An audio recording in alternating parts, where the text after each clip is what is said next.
ഗർഗേത നിർഗതേസ്മിൻ നന്ദിതനന്ദാദി നന്ദ്യമാനസ്ത്വം മദ്ഗതമുദ്ഗത കരുണോ നിർഗമയ ശ്രീമരുത്പുരാധീശ.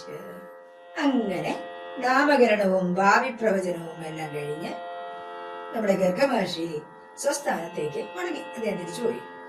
ശിശുവിന്റെ ഭാവിയെ കുറിച്ച് മുനി പറഞ്ഞതെല്ലാം ഉൾക്കൊള്ളാൻ ഒരുപക്ഷെ കഴിഞ്ഞില്ലെങ്കിലും വളരെ നല്ല ജാതകമാണ് മകന്റെ എന്നറിഞ്ഞ ഗോപനും മറ്റ് ഗോപന്മാരും ആനന്ദഭരിതരായി കൃഷ്ണനെ ഓമനിച്ചു.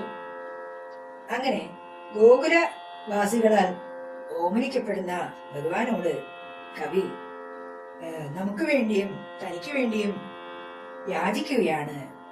തങ്ങളുടെ എല്ലാ രോഗങ്ങളും വിഷമങ്ങളും മാറ്റിത്തരയണമേ കൃഷ്ണ ഗുരുവായൂരപ്പ.